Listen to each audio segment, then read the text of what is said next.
Hello, campaigners. John Bose here. I am excited to talk to you about the Massachusetts Democratic Party's first virtual convention.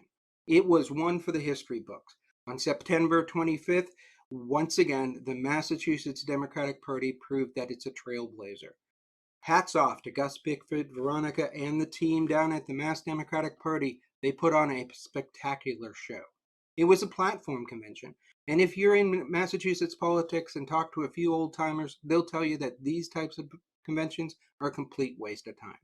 I disagree with them. I think platform conventions are hugely important, and this one had a feature that's going to be a game changer for the 2022 election. I've got two reasons why I think that the platform convention is hugely important.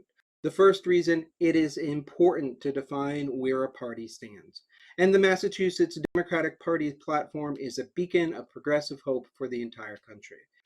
And if you missed it, the RNC doesn't have a platform. They have decided that it is basically just going to be about worshiping our ex-president. Look, in my opinion, debating the issues are important for a healthy political system. And the Massachusetts Democratic Party did an outstanding job of making this process as accessible as possible for everyone this year.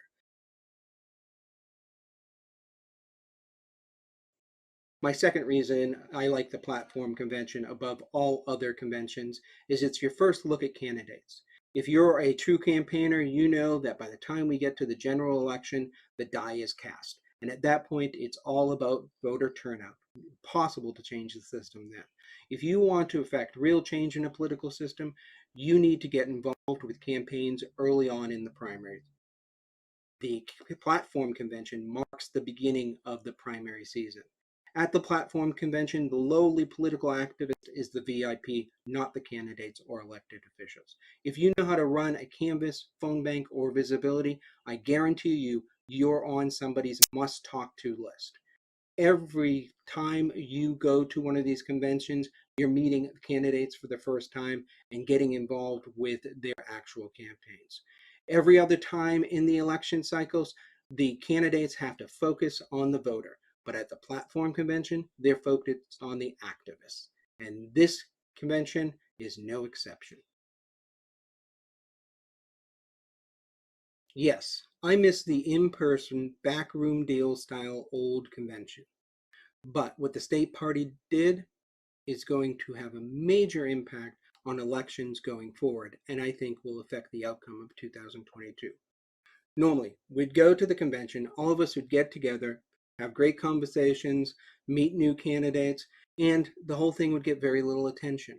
Small headline in the newspaper, passing conversation on the evening news, and of course, the Republican Party would dismiss the whole thing as a bunch of nuts in the middle of nowhere talking to themselves about issues no one cares about.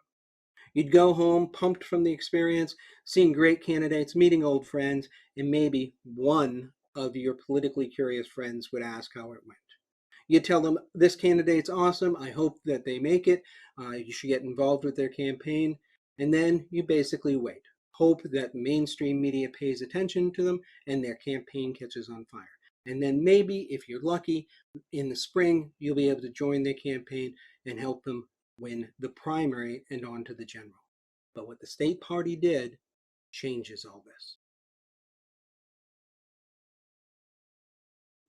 This time, the state party brought the convention to us. This is a game changer. Think about it. You were sitting in your house watching on a computer as five elected officials at the top of their game that any other state party would kill to have in their organization give near perfect stump speeches. In addition, you were introduced for the first time to seven candidates who are making bids for office in 2022. And let's be honest, they all gave solid performances. If I was a consultant on any of their campaigns, my number one goal right now would be to get that stump speech out to the public. We also got to see new faces as they presented an incredible performance on key issues that we all care about that will make up the platform for our party. This is a significant change in the way we politic. Here's the game changer. You don't have to wait until the springtime. That live stream that we watched is now available as content that can be shared and promoted by us however we want. We all have email lists, social media accounts, and cell phones. We can reach out to people we know would get involved if we asked. Family members, friends, colleagues. We have spent a long time building out networks of people by sharing memes, posting comments, and liking videos. Now, a lot of these are just giant wastes of time, but now we have real content that we can share, which is a stump speech, that can help candidates get a foothold without having to rely on the mainstream media. This is a big deal. We, activists, now have the ability to broadcast content that is of top-notch quality to everyone using social media, emails, and text messaging.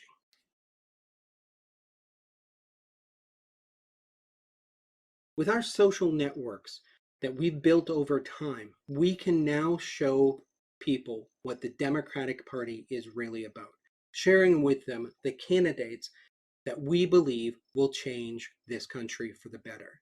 The zeitgeist about our conventions has always been that it's a Star Wars cantina full of freaks.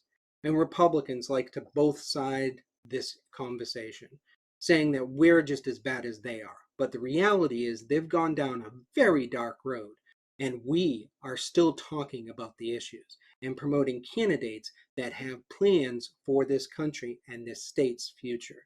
These videos show the difference between the two parties. We have sane, competent individuals presenting real solutions to real problems. And with our network, we can get more exposure for these candidates. The reality of democracy is that we need to get more people involved, not less people. The toxic political environment we find ourselves in is turning off people. At the same time, it's awakening others to the need to do something. This content can be used to engage disenfranchised voters and newly awoken political activists. It is a great place to start talking about getting involved with campaigns. The reason why this content is so great for sharing is, first of all, the elected officials and candidates did a great job of making their arguments. But second of all, it's bite size. You're basically asking people to take 10 minutes of their day to save this democracy, asking them to make a small commitment of time. Each video is under 10 minutes long. Once they've watched the video, you can ask them to share it and get involved with the campaign. This is a good entry-level opportunity for people to get more involved with our political system.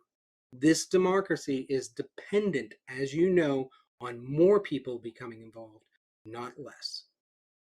And the other side is trying to disenfranchise as many people as possible. Now, hopefully, I've explained this well. I have a bad habit of sounding like a mad scientist going on a rant about a great idea that nobody can understand. But basically, Gus and team built a virtual platform convention using a live stream. That created a library of great content that is easily shareable. We, political activists and attendees of that conference, can use our social networks to change the conversation in the political world, giving our candidates a leg up on the 2022 election. Don't believe me? Tell me. If I had told you a year ago that a bunch of Republicans would be taking horse and cow deworming pills instead of getting vaccinated, a vaccine their God Emperor claims to have invented, would you have believed me? Probably not. Social networks that we have can have a major impact on the political conversation. And this content that the state party has put together under the leadership of Gus Bickford is exactly the content we need. So now it is up to us, me and you, to get this content shared through our social networks. Now, to start the sharing process, I built on what the party team already did. I cut the live stream video into mini videos, one for each candidate and elected official. I converted into content that is easily shareable on Facebook and Twitter. If you prefer another platform, please do the conversion, but share the link with me so I can share it with everyone else. Using this content, we can start a conversation about the 2022 election and get people away from the toxic conversation that's going on nationally. Now, there's a lot more video here. If there's video that you want to share, like the great narration Sheriff Tompkins gave, or the incredible defense of the PRO Act that Chairman Tolman did, you can use the live stream and actually, when you're sharing it, pull out a segment and share only that segment. This is incredibly powerful content, and it is up to us to share it with our networks in order to expand the reach for our candidates. Now, down below are all the links you need.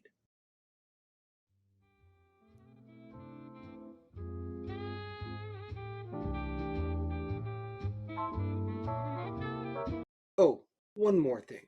To make this interesting, to give you a reason to share this content, let's make it a competition. Let's try to get people engaged with the content by asking them what they think was the best speech at the convention. I built a survey. It's just a regular survey. I broke it out into 3 distinct questions. Number 1, what was the best overall speech? Number 2, what was the best candidate speech? And number 3, what was the best elected speech? Use the survey to ask your friends and family to check out the videos and root for your candidates. This is another way we can engage people in conversation. This is John Bose. I'll see you on the campaign trail.